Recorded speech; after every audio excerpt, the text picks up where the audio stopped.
नमस्कार. तर इंद्रायणी या मालिकेच्या आजच्या भागात आपण पाहणार आहोत की गोपाळ इंदूला एका ठिकाणी घेऊन येतो आणि एका वसतिगृहासमोर उभं राहून तिला वसतिगृह दाखवत म्हणतो की इंदे, हे बघ, ही जागा मिळणार आहे मला उद्यापासून राहायला. तेव्हा इंदू खुश होऊन म्हणते की भारी आहे की. तेव्हा गोपाळ हसायला लागतो. आता इंदू त्याला विचारते की काय झालं हसायला. यावर गोपाळ सांगतो की त्या दिवशी तू आली होतीस ना, आमचे सर माझ्यावर असे चिडले का, माझा अर्ज रिजेक्ट का केला, तर मला तेही जागा देत नव्हते ना म्हणून. तेव्हा इंदू म्हणते की बघितलं, मी व्यंकू महाराजांचं नाव लिहिलं ना त्या फॉर्मवर, म्हणून तुला मिळालं हे क्वार्टर. तेव्हा गोपाळला खूप राग येतो आणि तो रागात इंदूला म्हणतो की त्या माणसाचं नाव लिहिलं म्हणून नाही मिळालं हे क्वार्टर. उलट मी माझ्या सरांना गोपाळच्या स्टाईलने समजावून सांगितलं की गोपाळला त्याच्या हक्काची जागा जर मिळाली नाही तर. तेव्हा इंदू घाबरत म्हणते की अरे गोपाळ, तू डॉक्टर आहेस, ते डॉक्टर साहेब आहेत, काही केलं नाहीस ना तू त्यांना. तेव्हा गोपाळ हसायला लागतो आणि म्हणतो की अगं वेडेस का तू, काय नाही केलं मी त्यांना. उलट मी त्यांच्याकडे प्रेमाने गेलो आणि त्यांच्यासमोर एक वजनदार गोष्ट ठेवली, मग दिली त्यांनी ही जागा. आणि म्हणतो की तर इंदे, हे आहे माझं हक्काचं पहिलं घर. आणि तो इंदूला चावी दाखवायला लागतो. तेव्हा इंदूला खूप वाईट वाटतं आणि ती म्हणते की तुझ्या हक्काचं पहिलं घर, तो आपला वाडा आहे, तिथे राहिला असतास तर जास्त आनंद वाटला असता. तेव्हा गोपाळला खूपच राग येतो. तेव्हा इंदू थोडीशी घाबरते आणि म्हणते की अरे गोपाळ, तसं नव्हतं म्हणायचं मला. आणि ती गोपाळकडून जबरदस्तीने ती चावी घेते आणि म्हणते की मला ना आत जाऊन बघायचं आहे. असं म्हणून ती पळतच जाऊन लॉक उघडायला लागते, पण तिला काही लॉक उघडता येत नाही. तेव्हा गोपाळ तिला लॉक उघडायला मदत करतो. आता इंदू गोपाळकडे बघत म्हणते की गोपाळ, आदूला आणायला पाहिजे होतं रे, त्याला खूप आनंद झाला असता हे सगळं बघून. तेव्हा गोपाळ म्हणतो की इंदे, मला आधी तुला दाखवायचं होतं. यावर इंदू म्हणते की दाखवलं की आता, त्याला पण दाखव ना. यावर गोपाळ म्हणतो की दाखवणारच आहे, अगं सगळ्या फंटा गँगलाच दाखवणार आहे. तर दुसरीकडे आपण पाहतो की आदू खूपच टेन्शनमध्ये आलेला असतो आणि त्याला इंदूचं बोलणं आठवत असतं की इंदू पप्पाला म्हणाली होती की 2 दिवस झाले गोपाळ तुझ्या घरात राहतोय, पण मला का सांगितलं नाहीस. यावर पप्पा म्हणालं होतं की त्याच्या सगळ्या गोष्टी तुला माहीतच असतात की. आणि त्याला हे सुद्धा आठवत असतं की गोपाळ इंदूला कुठेतरी घेऊन जात असतो आणि म्हणतो की आमचं सिक्रेट आहे, तू इथेच थांब. आता हे सगळं आठवून आदू खूपच अस्वस्थ झालेला असतो आणि त्याला खूपच वाईट वाटत असतं आणि त्याची खूप चिडचिडही होत असते. तर तितक्यात तिथे व्यंकू महाराज येतात आणि त्यांच्या हातामध्ये सफेद कलरच्या कपड्यांमध्ये काहीतरी गुंडाळलेलं असतं. आता व्यंकू महाराज हात पुढे करतात तेव्हा आदू व्यंकू महाराजांकडे बघायला लागतो आणि म्हणतो की काका, तू हे काय आहे. तेव्हा व्यंकू महाराज सांगतात की अंतादादांच्या आलेल्या जमिनीच्या उत्पन्नाचे पैसे आहेत हे. यावर आदू म्हणतो की काका, अरे शेतात तू राबतोस, मग हे पैसे मला का देतोयस, आणि मुळात त्या नापीक जमिनीत कष्ट करायची काही गरज नाही आहे तुला. तेव्हा व्यंकू महाराज म्हणतात की माझे भोग आहेत हे, त्या जमिनीत जाऊन घाम गाळला ना तरी थोडा वेळ का होईना शांतपणे झोपता येतं मला. असं म्हणून ते तिथून जायला लागतात. तेव्हाच आदू त्यांना थांबवतो आणि म्हणतो की काका.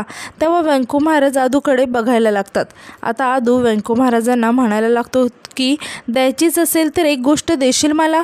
तेव्हा व्यंकू महाराज म्हणतात की अरे माझं जे काही आहे ना ते सगळं तुझंच आहे की रे. तेव्हा आदू इंदू आणि त्याच्या लहानपणीच्या फोटोकडे बघायला लागतो. आता व्यंकू महाराज आदूला विचारतात की काय हवंय तुला, बोल.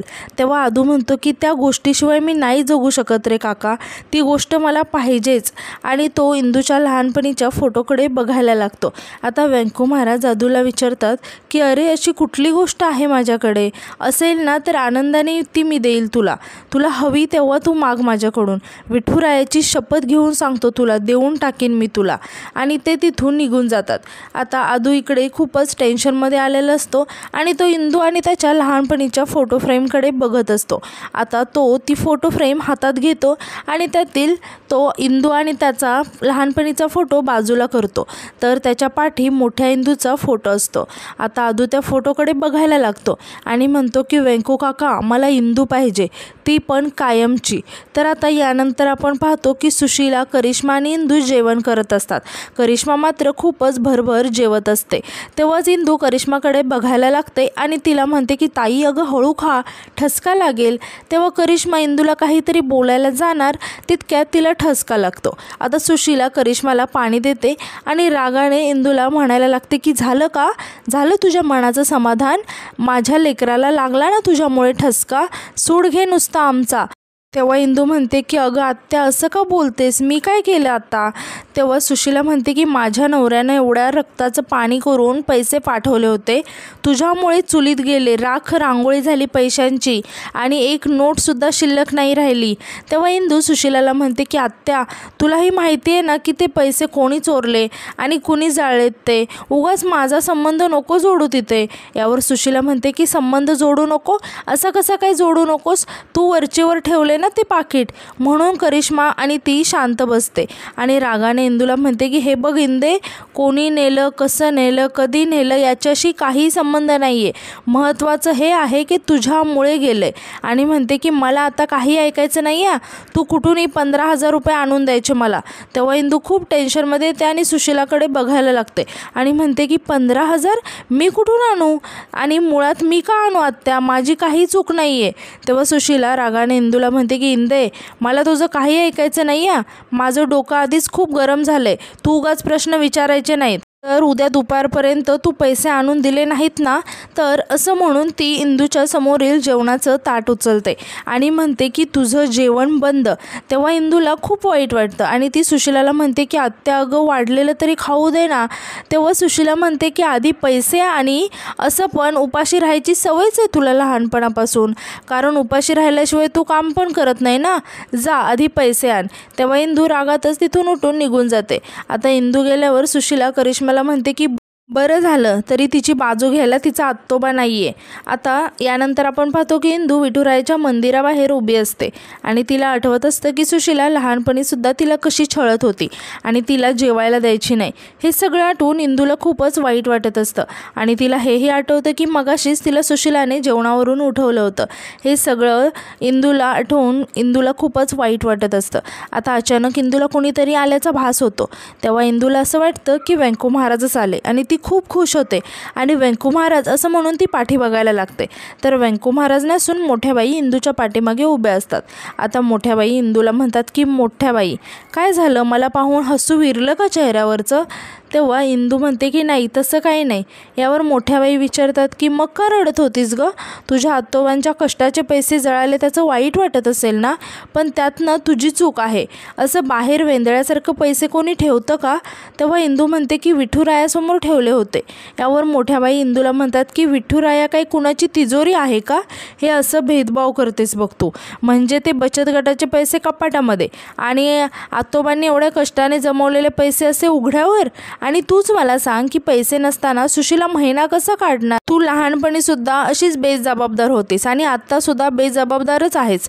तेव्हा इंदू मोठ्याबाईंना म्हणते की किती ओळखता ना मोठ्याबाई तुम्ही मला, किती काळजी आहे तुम्हाला आत्याची, करिश्माची, माझी, भरून आलं मला. आणि म्हणते की खूप रात्र झाली, गुड नाईट असं म्हणून ती तिथून जायला लागते. तेव्हा मोठ्याबाई इंदूला म्हणतात की अधोक्षजचा 21वा वाढदिवस झाला. तेव्हा इंदू म्हणते की हो होते की मी त्याच्या वाढदिवसाला. यावर मोठ्याबाई म्हणतात की आता तुझाही वाढदिवस येणार. तेव्हा इंदू मोठ्याबाईंकडे आश्चर्याने बघायला लागते आणि म्हणते की तुम्हाला माझा वाढदिवस लक्षात आहे. तेव्हा मोठ्याबाईंना खूपच राग येतो आणि त्या रागात म्हणतात की अशी कशी विसरेल मी, अधोक्षजच्या जन्मानंतर 12व्या दिवशी तुझा जन्म झाला, जन्मल्या जन्मल्या तू आईबापाला खाल्लंस, माझ्या अधोक्षजच्या बारशाचा संस्कारसुद्धा होऊ दिलं नाही. आणि म्हणतात की तुझ्या 21व्या वाढदिवशी काय करायचं आहे ते लक्षात आहे ना. तेव्हा इंदू मोठ्याबाईंकडे बघायला लागते. तर आता मोठ्याबाई इंदूकडे बघून हसायला लागतात. तर आता दुसऱ्या दिवशी सकाळी आपण पाहतो की इंदू तयारी करून कुठेतरी निघालेली असते. तेव्हाच तिथे सुशीला येते आणि इंदूकडे बघून तिला म्हणते की नट्टापट्टा कुठे चाललीस, आणि म्हणते की 15,000 रुपये आणायला चाललीस का, जा लवकर जा घेऊन ये, लगेच खूप कामं राहिलेत ना बाकी. आता इंदू खूपच टेन्शनमध्ये येते आणि सुशीलाला म्हणते की आत्या अगो कुठून आणू मी 15,000 रुपये. तेव्हा सुशीला म्हणते की कुठून आणून म्हणजे कुठून पण आण, आणि काल तू जेवताना स्वतःच म्हणाली ना की उद्या दुपारपर्यंत 15,000 रुपये आणून देते.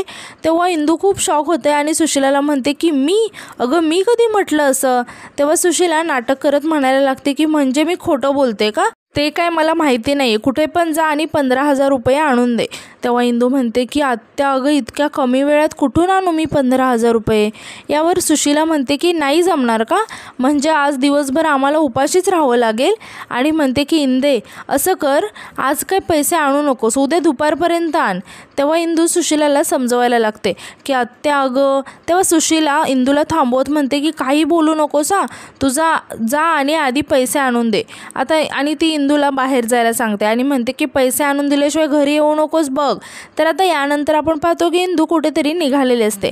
आता तेव्हाच तिथे आदू येतो आणि इंदूला विचारतो की काय फंटा गँगची मेन कुठे निघालीस. तेव्हा इंदू आदूला सांगते की अरे ते गावात नवीन गिफ्ट शॉप झाले ना, तिथूनच आली आहे.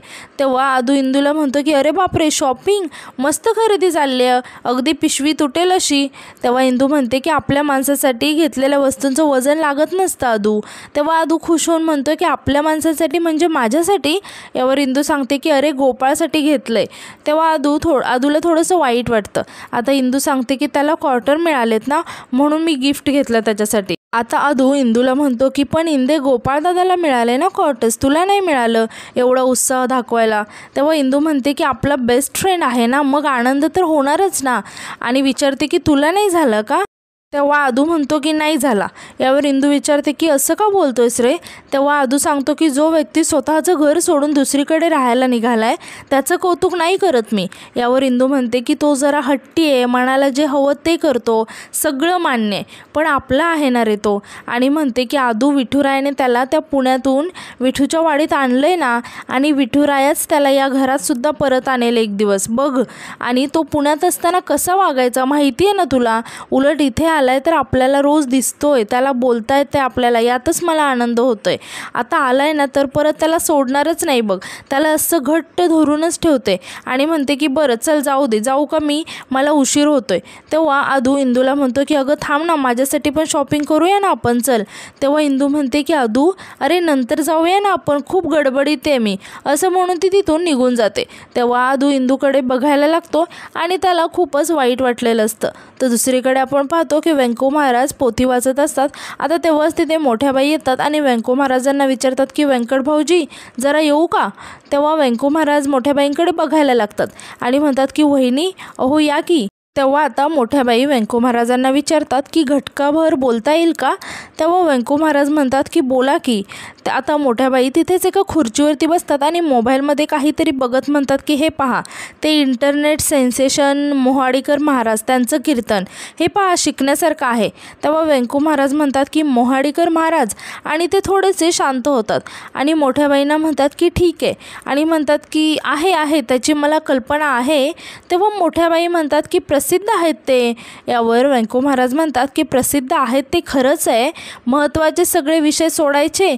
पाण्याचा प्रश्न आहे, शेतकऱ्यांच्या आत्महत्या आहेत, रोजगाराचा प्रश्न आहे, आणि कुठल्या तरी निराळ्याच विषयावर बोलत राहायचं, अभ्यास असो वा नसो बोलत राहायचं, असा मामला आहे त्यांचा. तेव्हा मोठ्याबाई म्हणतात की तेच माझं म्हणणं आहे, तुम्ही सुद्धा बोला. तेव्हा व्यंको महाराज मोठ्याबाईंकडे बघायला लागतात. तेव्हा मोठ्याबाई थोड्याशा दचकतात आणि म्हणतात की नाही म्हणजे तुमचा अभ्यास आहे. मी काय म्हणते, तुम्ही 1-2 असे डेंजर विधान करून टाका ना, म्हणजे अख्ख्या महाराष्ट्राचं लक्ष तुमच्याकडे जाईल, एकदम प्रसिद्धी मिळून जाईल पहा तुम्हाला. तेव्हा व्यंको महाराज मोठ्याबाईंना म्हणतात की तुम्ही मंदिर कमिटीच्या अध्यक्ष आहात ना. तेव्हा मोठ्याबाई म्हणतात की सर्व. आता व्यंको महाराज मोठ्याबाईंना म्हणतात की मग कीर्तन कसं करावं हे तरी तुम्ही मला नका सांगू.